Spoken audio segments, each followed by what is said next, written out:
Good evening, my dear viewers. Welcome to yet another GETI Live Talk. Global Education and Training Institute welcomes you all, and today we have a very special guest with us, Mr. Ajay Git. Mr. Ajay Git will be talking on the topic to make inclusive education a reality. So, let me tell you something about our honorable guest for today.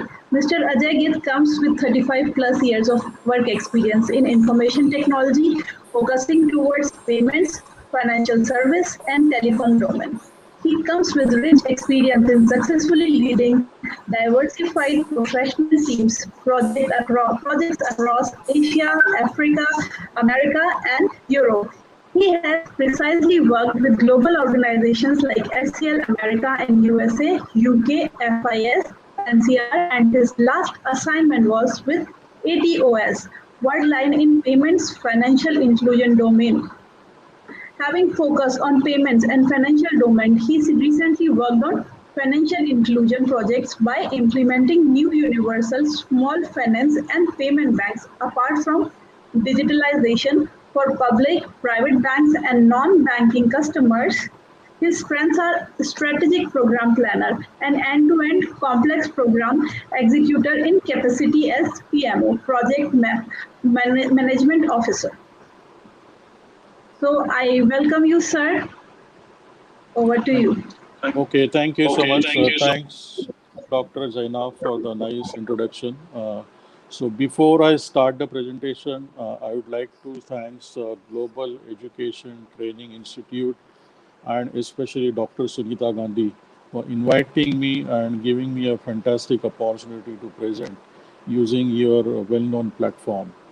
I'll be talking about making inclusive education a reality topic, which is similar to the work what I've done in the past in the financial segment as a financial inclusion. I'll start with the first slide, which is agenda topics. So Zainab, can you present the agenda slide, please?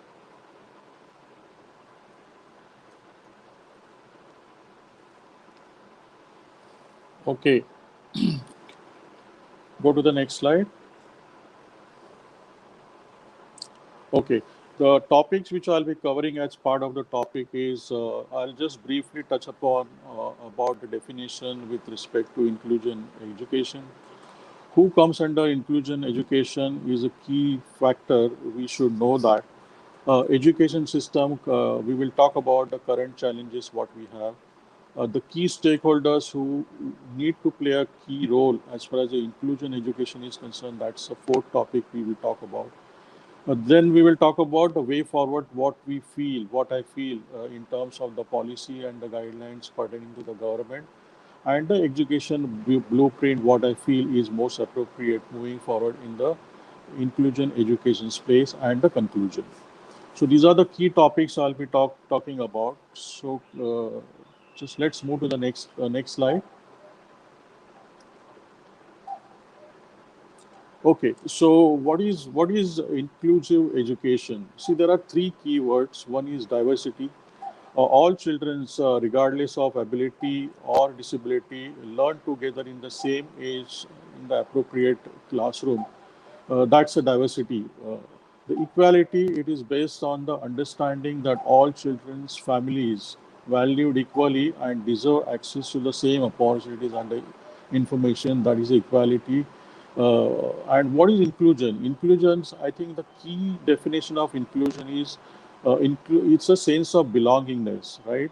So we have to ensure that we accommodate all the diversified childrens and treat them equally and feeling them respected, valued for the who you are, feeling a level of supportiveness, supportive energy and commitment from others so that they can do their best. That's called as inclusion. So like in financial inclusion in the past, what had happened is most of the customer did not have the bank account. So our government has driven an initiative and ensured that most of the workers, most of the people have the bank account, which they didn't have for the various reasons. In the similar fashion, I think in the inclusive education, we have to ensure that The students who doesn't have the opportunity to uh, educate or learn, they should be included in the main program. Now, it is important to see who's entitled as far as inclusive education is concerned. So let's move to the next slide.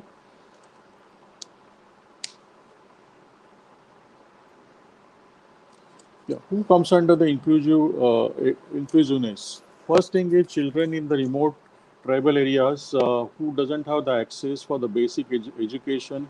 They comes under as a part of the inclusive education.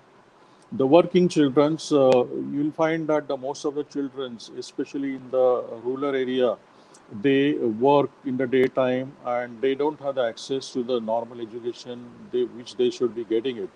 So it is important that we should have a model where they work while they learn, either in the night school or in the while they or maybe in the factories where they get education as well as they can earn.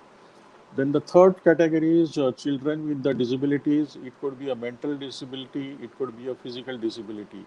So these children also don't get education because of those uh, two areas what they have.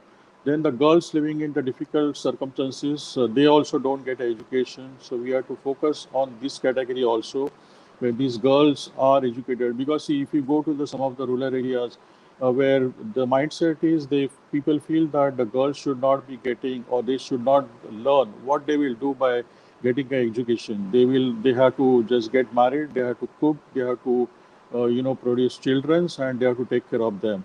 So that is a mindset what people have. So we have to work towards that area also and ensure that we educate the people in these areas and ensure that the girls go to the school and they get a basic education. Then the children with the HIV, AIDS, and other diseases, what they have. So these are the areas, where these are the some of the diseases which goes on here. The duration of these diseases are very long. So we have to ensure that this category of children are also focused and they should also get a basic education while they are struggling with the diseases what they have.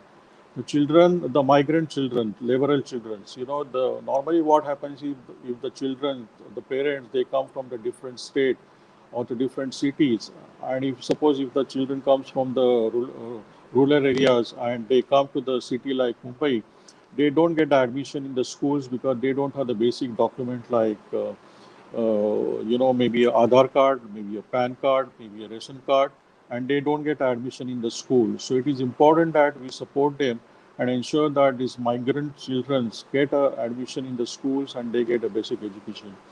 The street children, this is a bigger category where there is absolutely no focus. So I think this is the area where a lot of NGOs needs to play a very important role and ensure that they produce a required support and get them in the mainstream and produce and give the education to them. And last category is all the children. So basically, the from category 1 to category 7, they need to be brought into the mainstream, and they need to get education along with the other children's, the normal children's what we have it in the school. Moving to the next slide.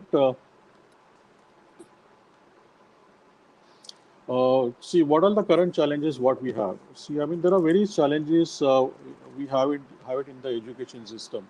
One is currently we have the very rigid methods and the curriculum.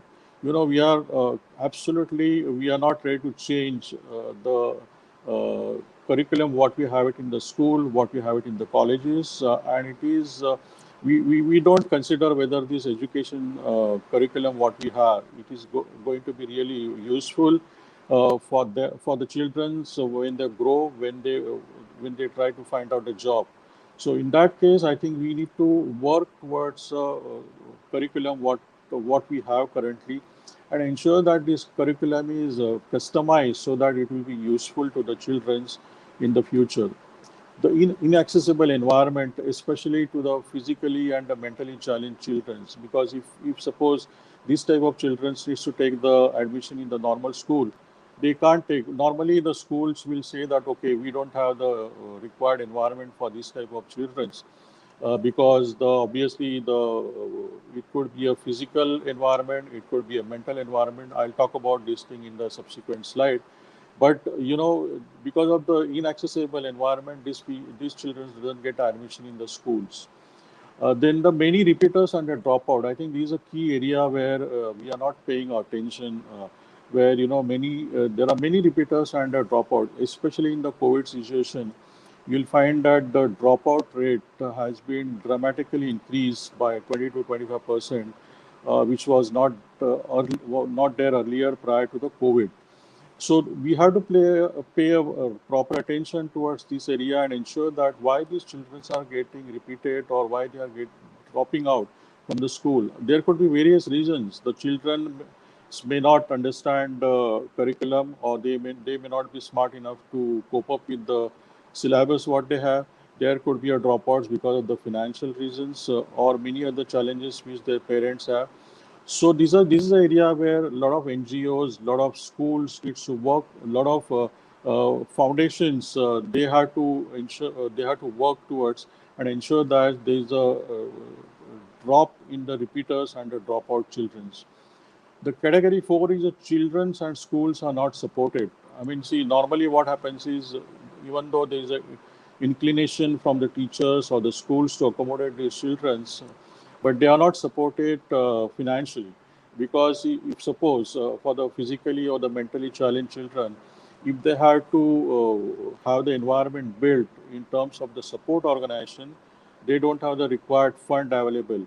Uh, though there are certain initiatives taken by the government of Maharashtra where the funds can be made available to this type of children's, and the environment can be made available. So I think these are another area where we need to pay a proper attention.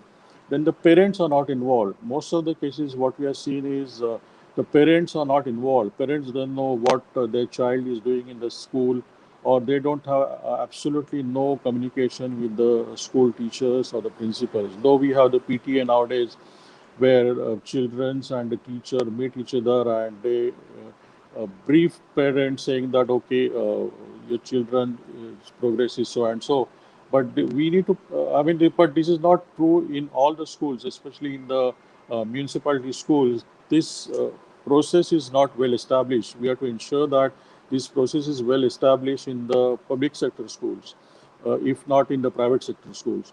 Then the lack of teaching aids and equipments. As I said earlier, that the teaching aids, we need to get it from the various NGOs, various supporting organizations, and required equipments. It could be equipments in terms of the benches, in terms of the wheelchairs, in terms of the modification in the washrooms, and so on.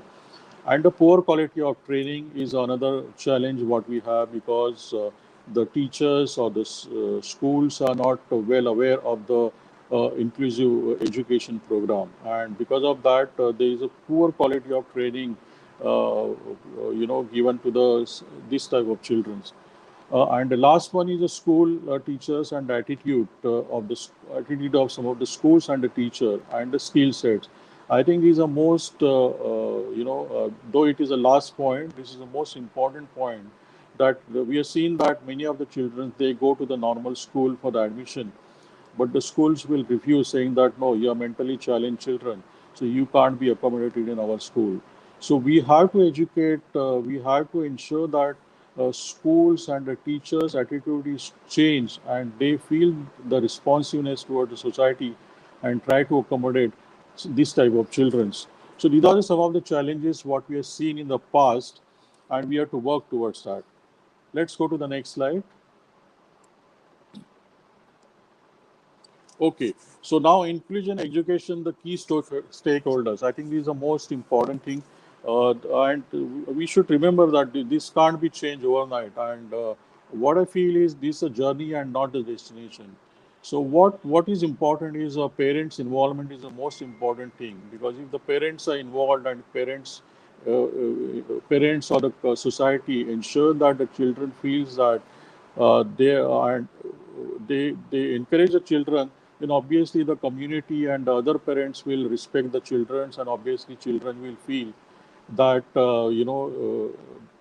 he or she will feel confident. So the parents' involvement, the parent support, the community support is the most important thing which we need to ensure that we get it to these childrens. The student participation is another thing. Is if the point number one is taken care, then obviously the student participation will increase, and they will ensure that they will get aligned with the culture, school culture, what they have. And another thing is what happens is the school management has to be fully committed, and they have to restructure some of the school culture and the policies and the practices so that the student feels that he is important and he can participate in the lot of academic and non-academic activities like sports, maybe a dance and a dramas, and the interest can be built within his mind, saying that no, I'm important, I need to get more and more involved, and he will obviously pay more attention towards the education and the studies.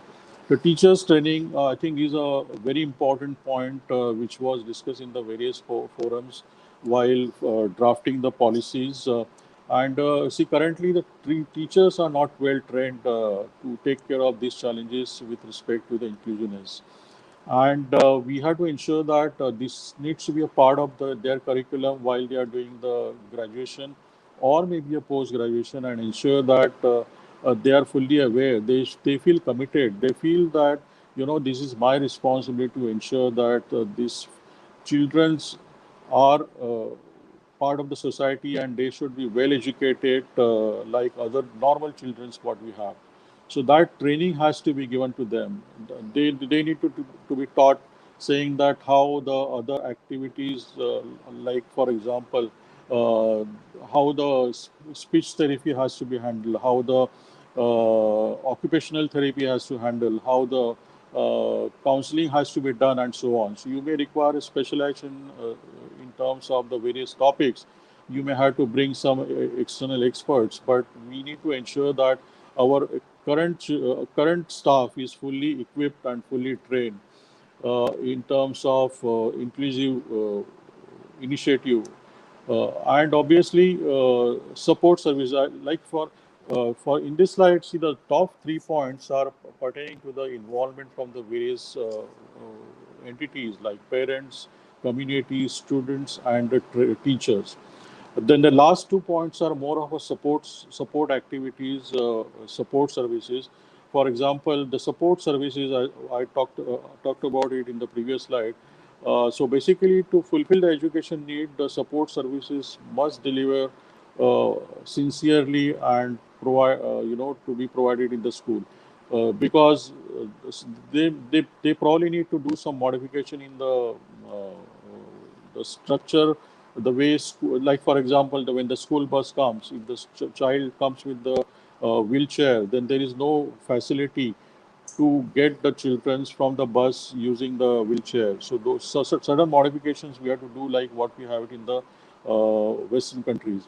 Then we have to ensure that some of the services, like as I said, that occupational therapy, physiotherapy, speech therapy needs to be included as part of the activity for the physically challenged children or mentally challenged children. So that is most important.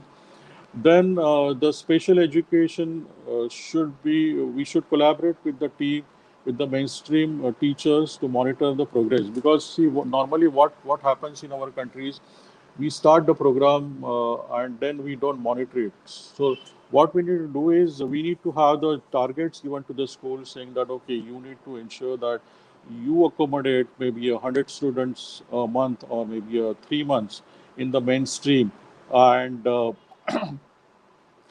you need to share the progresses not only to the school principals, also to the ministry, so that we know that out of say 100,000 children, we could able to accommodate maybe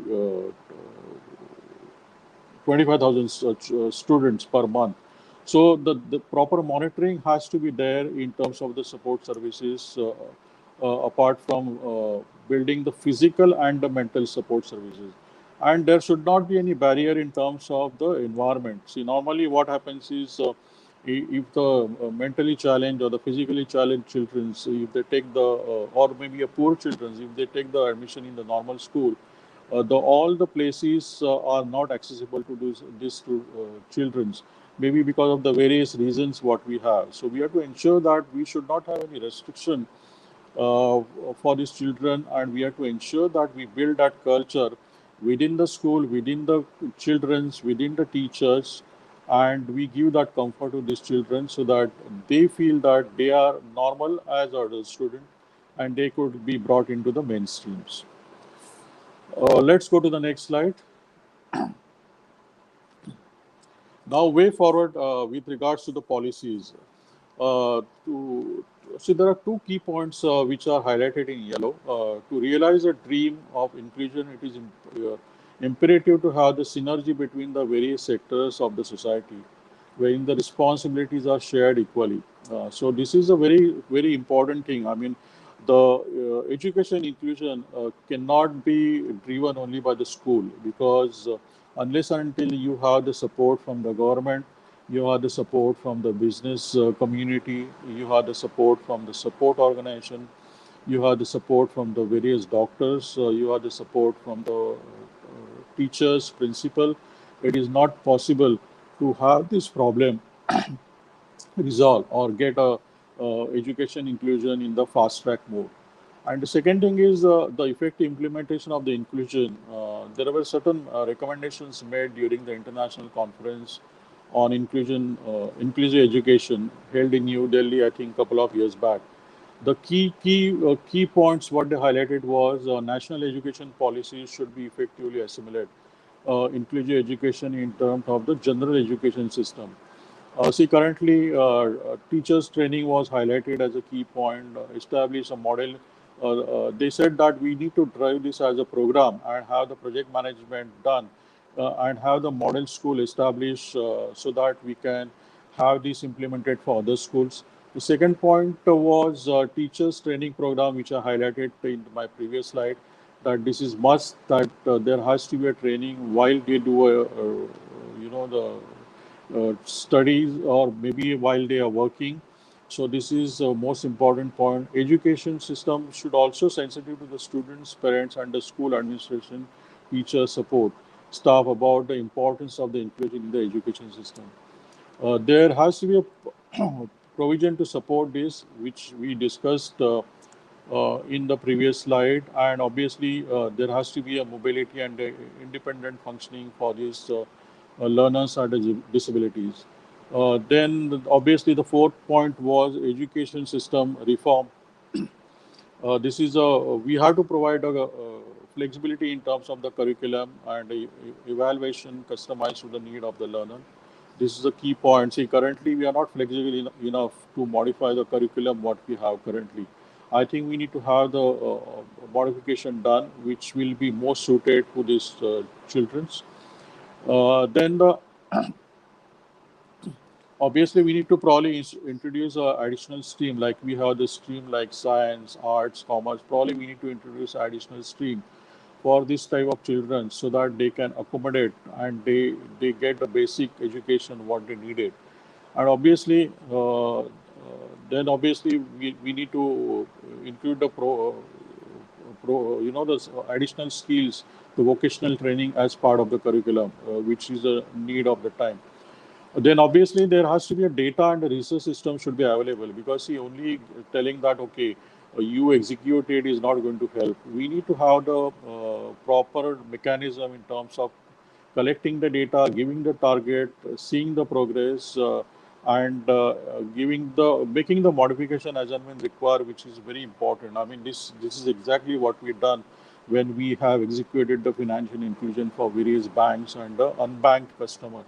So where we are given the targets to the bank, saying that okay, you need to get maybe a 1 lakh customers where they can open the bank and they get a basic debit card, so that we can deposit the money directly in their account and the corruption can be reduced.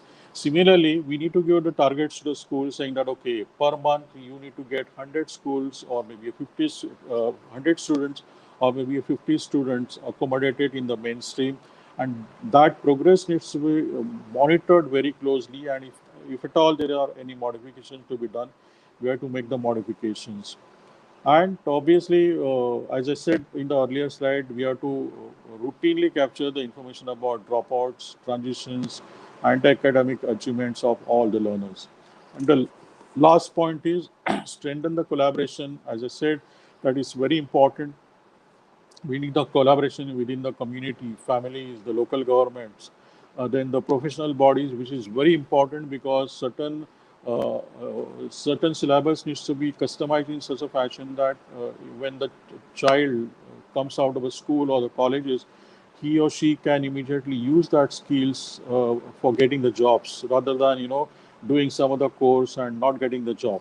So the collaboration with some of the business houses are very important. Then obviously we need to have the uh, and then we need to have the work.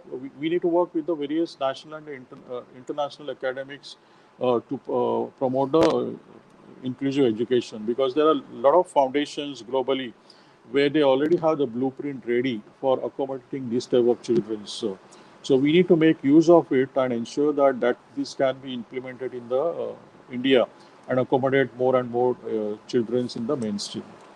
Let's go to the next slide.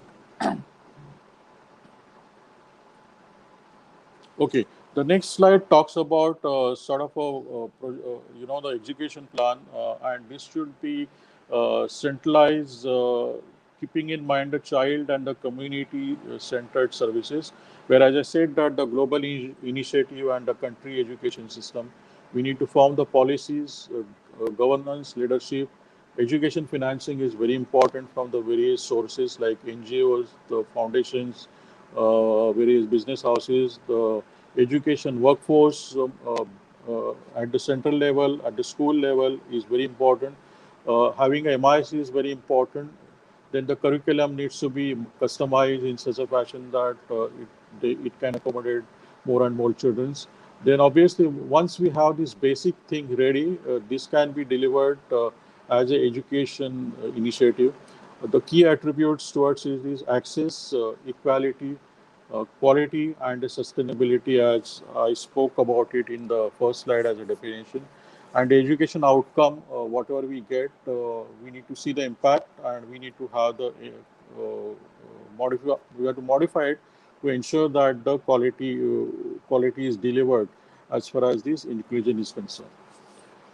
And the below point, what we have, you can see the four boxes like research and evidence, partnership, support, and monitoring and evaluation. This is a continuous activity what we need to do from start to end to ensure that this is driven very seriously at the highest level to ensure that the inclusive education is successful. And the last slide is conclusion.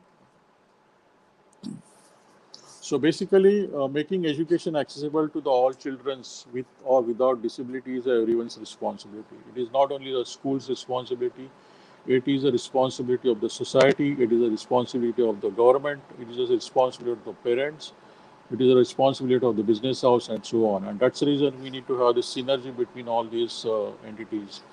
In recent year, there has been a paradigm shift. There has been a mindset change from clarity to empowerment, charity empowerment, and from the medical mode to the psychological mode. So that's a good news that people are realizing that it's important for any country or any school or any society to have all these non-educated children, which are who are physically or mentally challenged, comes to the mainstream.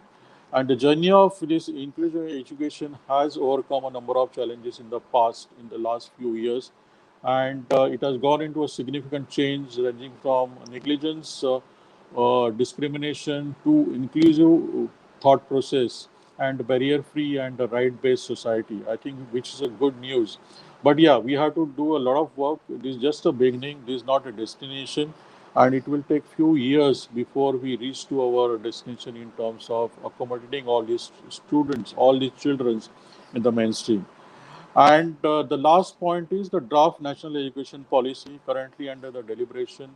And this is an opportunity for us the schools, the various society members to adopt and holistically approach emphasis, emphasizing the conversion of the resources and networking to encourage the students with or without disability to stand on the same platform as the non-disabled peers and achieve their full potential. So these are the 3 or 4 conclusions what I feel what we have. Though we have made a lot of progress, we still need to do a lot of work as far as the inclusion education is concerned. So this was my last slide. So if any questions are there, I'll be happy to answer those questions. Thank you so much.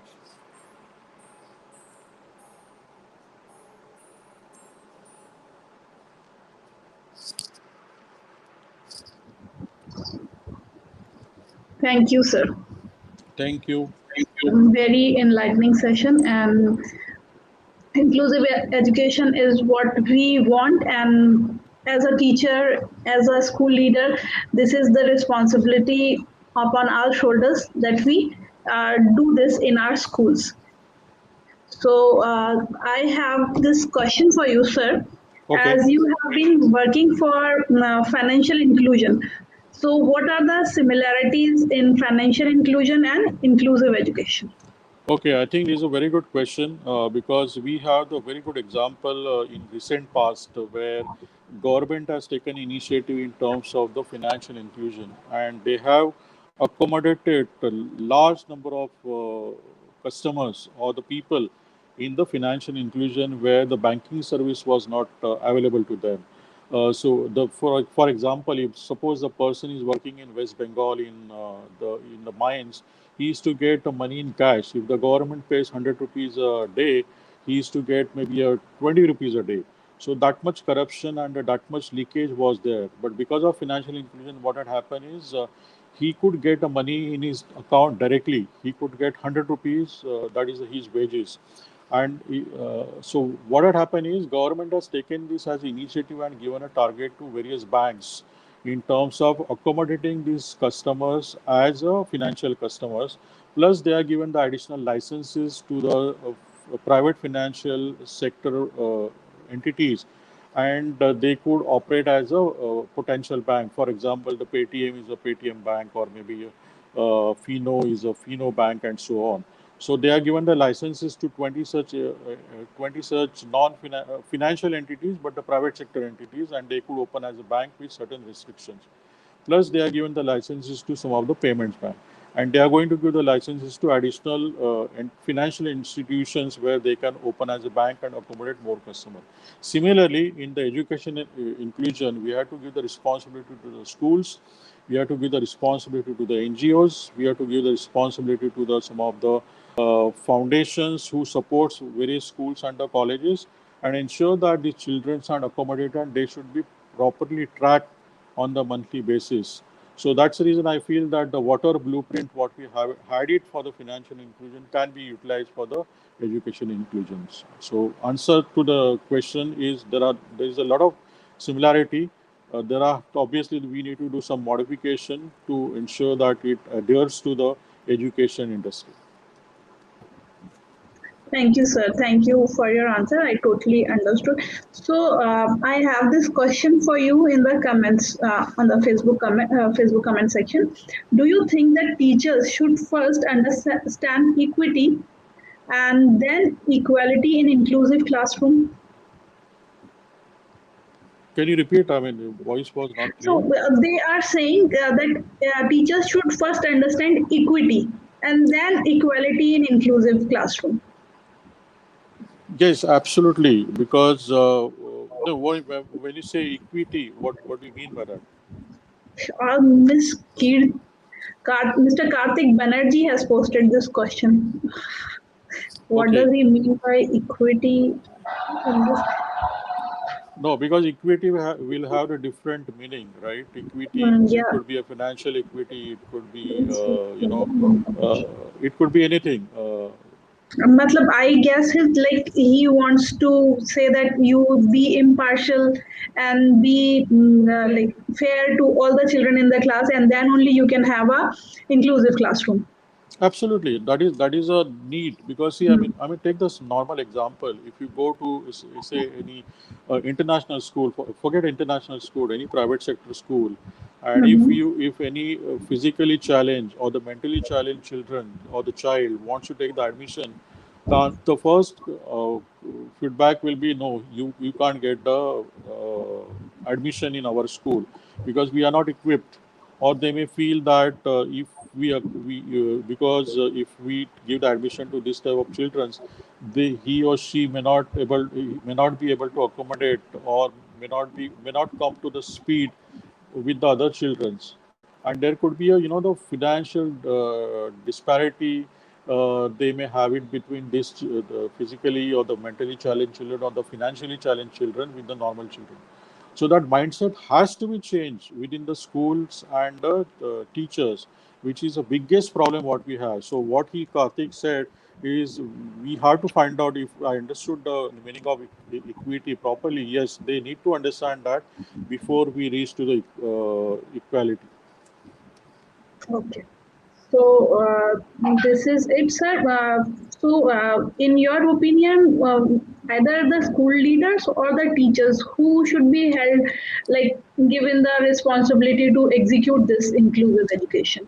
Without any doubt, schools needs to be given a target, saying that you ensure that you accommodate maybe 50 students or maybe 100 students a month in the in your school, like what we did in the financial inclusion.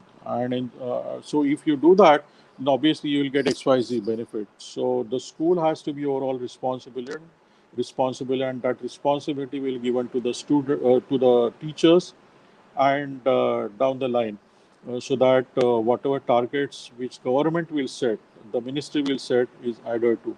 Because see, this cannot be driven only at the school level. This has to be driven at the much higher level.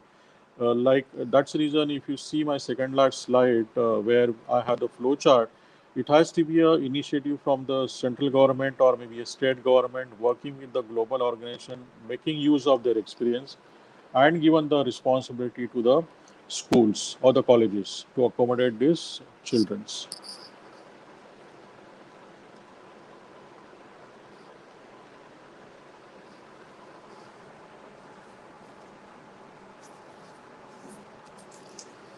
Yes, sir. I got your point and I understood what you mean to say. Miss Veena is saying both should be held responsible, both teachers and school leaders, both Absolutely. have to play a very important role in making this inclusive education a reality. So with this, I invite my audience to post some question if at all they have. And I would like to thank Mr. Ajay for enlightening us and making us know the reality and how the teachers can practice this after learning about what inclusive education means. So with this, I would like to thank my viewers, and I just want to tell all our viewers that Global Education and Training Institute is always working towards transforming education, and we transform education by providing training to the teachers. So do visit our website for our upcoming trainings in the month of May, and you can even call on the number given on the website. Thank you, sir. Thank you Okay, all. thank you so much. Thanks, everybody.